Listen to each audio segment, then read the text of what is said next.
Hi guys and welcome to Angling For You, and today you join me at Birkwood Fisheries and we are margin fishing on the Topkit, and we've hooked one down the first margin. Lovely little bite on an 8mm pellet, and all we're doing is feeding 4mm down to either side, and this can be a lucrative and very dangerous method when fishing commercials. It can do some absolute damage in matches, and it can certainly do some great sessions when pleasure fishing. Now, the fish naturally know when people leave. They know when certain times a day there's gonna be stuff getting dropped down the edge, and they will naturally come down for that. And what we're doing is mimicking that. We've put it in a little bit louder than we normally do, just handfuls in, and you know that sort of is almost like a dinner bell to get those fish going, sort of like this. And we're throwing it in, we're making a noise, and you know, it doesn't usually take long before the fish get onto the feed. It's a positive setup, and what I tend to do now, this is contrary to what a lot of people would think, big heavy elastics and stuff like that. If I've got not a super snaggy peg like this has got a lot of open water, I go with a lighter elastic. Not light, but this is 10 to 14 hollow, and this is the reactor core from Midi. Now the reason I do that is it allows them to swim out the swim, and I find that that's better for me, and I seem to catch a lot more and land a lot more fish on doing that, and it allows me to get sections on. And when you're fishing on a Topkit, if it's on heavy elastic, it's sometimes a bit more difficult to manoeuvre your sections and getting them ready. So this one's obviously not giving up too easy. I'm not going to strip any more on it because it's still got plenty of energy. It's probably only a small carp, and they do whiz about a little bit, so I'm just going to let him whiz about.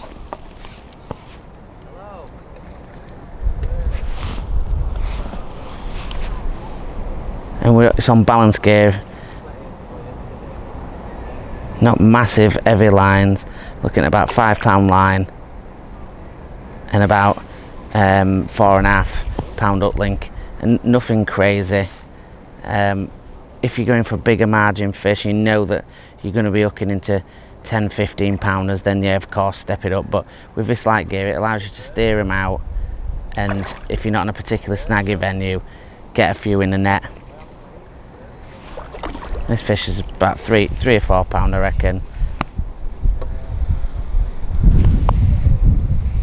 And it took that 4mm pellet straight away. Sorry, that 8mm pellet. Feeding on those 4s, that big 8mm to be a standout.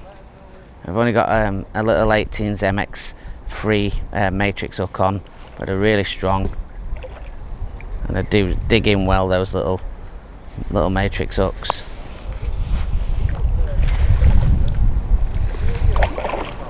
And they're feisty little things, these carp. You know, it's summertime, they're plenty of energy. I've had the aerators on as well.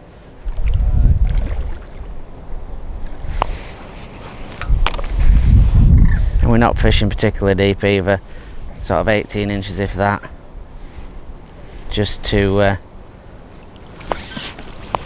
get them in, and he's in the net. Lovely job. Like I said, it's only about £3, maybe a little, yeah, maybe £3. Loads of energy, up perfectly there in the bottom lip. Sold him up. Lovely looking mirror carp, beautiful. Let's get him back in, see if his mates are down there, and we can have some more. We will have a look at the rigs, guys, as well, whilst we're going. So like I said, it's a very simple rig, using one of the ProGen floats, the little chimps at a 0.3 for these shallower waters, but uber strong, and can handle most things that get, you know, most of the ragging that they get through there. I'm just gently lowering it in. There's a little shelf just right next to the reeds. I'm just keeping those pellets going in, and don't forget your other side as well. We've got that side to look at as well.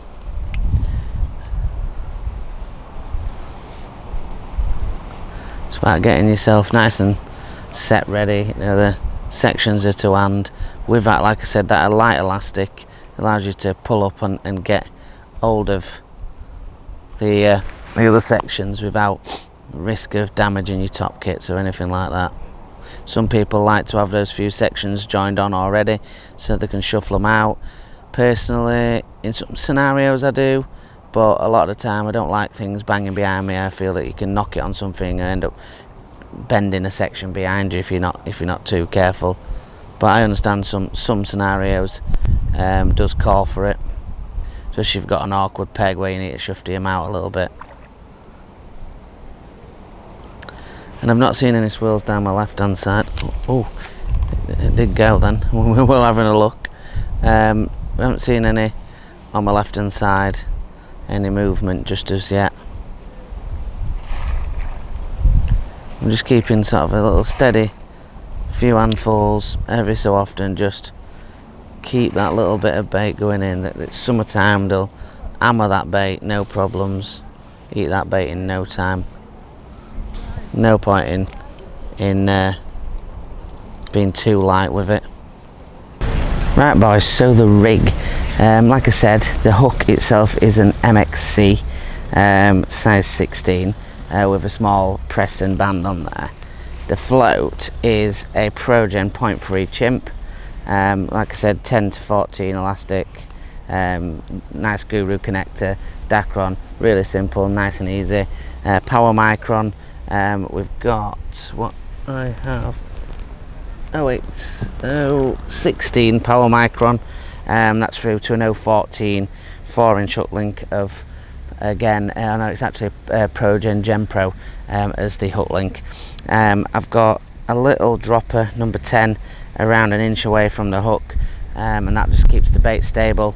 I've got another one down, another number 8 just above the hook link, and another one just sort of midway down the rig, and it's really simple. Like I said, I've got a small lash. We're just dropping it and looking to get that all in line sort of bolt rig effect, to try and get the fish. They're obviously close in.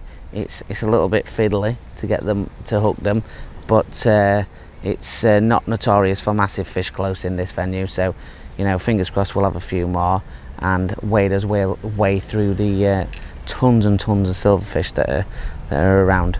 So I'll change the camera angle. It's not a great peg for filming, as you can probably tell. There is no space at either side of me whatsoever to put the camera, so I will do my best to, I'm trying to look actually, see if I can move it maybe across, and do a zoom in angle, and see if we can get some better footage. But let's see if we can have another one first, and hopefully there's a few more down there.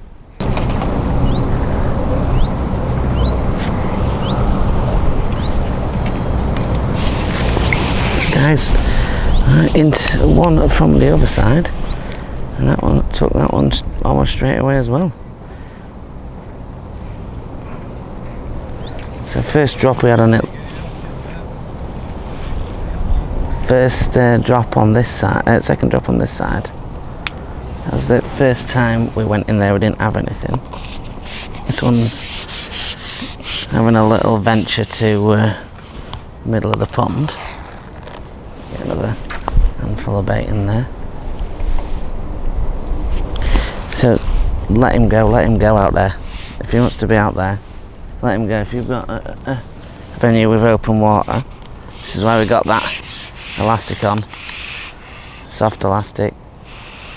I'd rather him be out there, tire out there, come up on surface out there, and then I can get him in closer, not smashing my margins to bits. And it's not always going to be an instant thing, you know. You just got to keep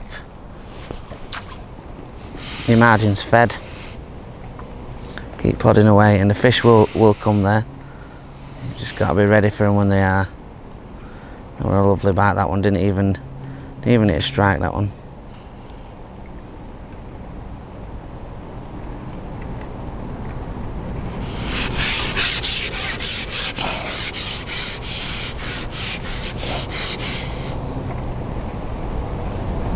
Always be aware of where your elastic is as well. Nothing like pointing it at the fish. That's going to lose you your top kit. Always maintain that control over them.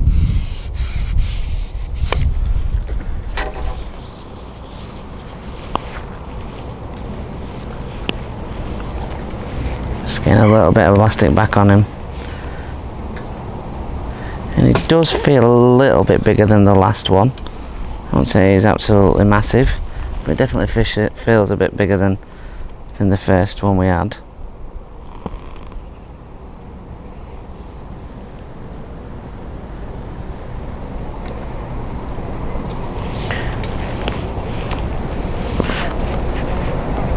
You see he's just nice and steady. Let him tire out there. Got sections of still to hand if we need them. Lovely light stretchy elastic. Lots of control. Not even need to be anywhere near the net yet until he's rolled on the surface. Even though he's going back out now, look, he's tired. You just turn over the pole tip to the opposite side and just put a little bit of angle on him.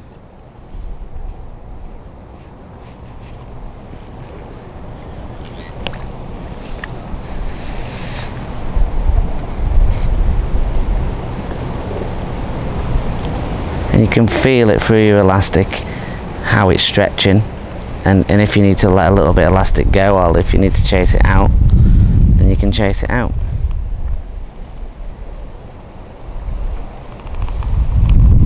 Again, it's probably the similar size to what last time, around a 3 pound, 3 to 4 pound, I would have thought.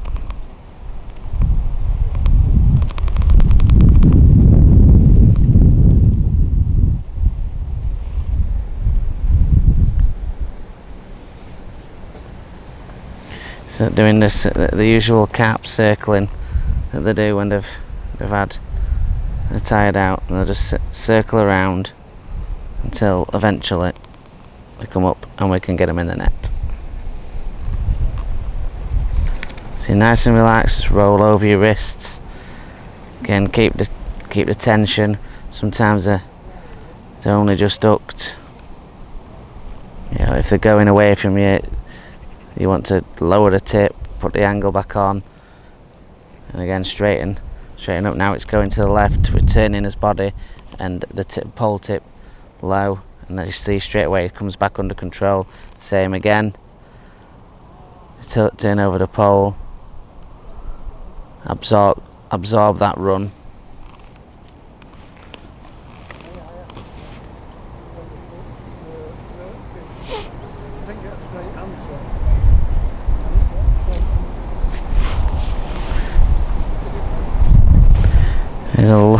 He's very fit, that's for sure. He's not a big fish, but he's definitely fit.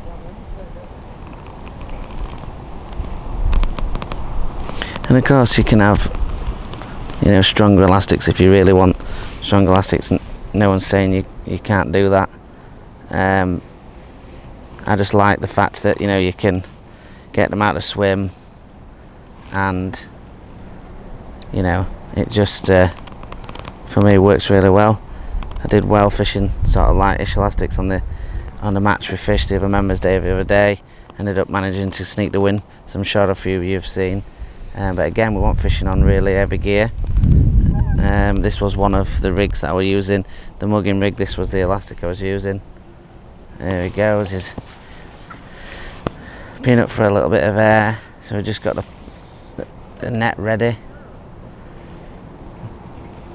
Just doing a couple of laps.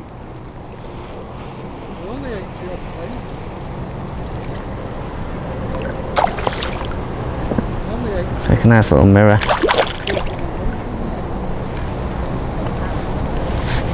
Get his head up. Definitely bigger than the first. Not massive again, but definitely bigger than the first.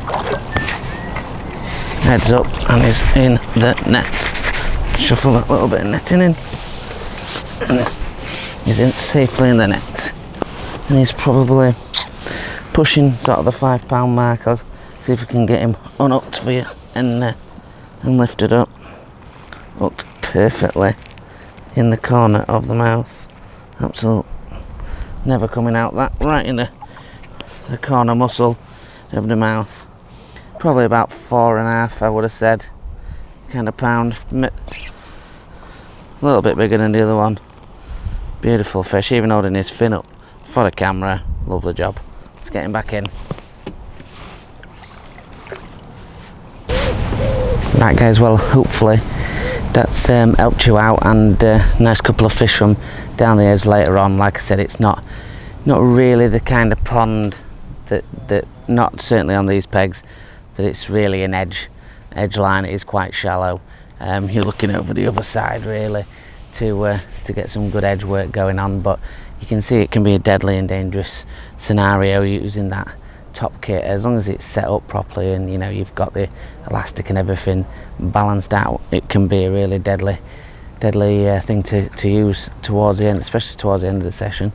And this one's a bit more of a short video. I've done some quite longer videos. I just thought that we're going to try and use a couple of these shorter videos to put up, and there's just overwhelmed with the support and everything for the channel and for the Facebook, and we're at 10,000 subscribers. I can't believe that I'm saying that, 10,000 subscribers, and you know that's brilliant, absolutely brilliant, and really appreciate that. We will be doing a giveaway soon for that, so if you want to join us on the Facebook group, which is now over 7,000, where we can share your questions, add your friends, chat, safe group for any questions, no banter on there, and family run. And if you want to go on the Instagram angling_ for you, then it's drop us on with the photos and see what we're doing there. And if you can like, share and subscribe, that'd be fantastic. And until the next one guys, thanks a lot for watching. Tight lines.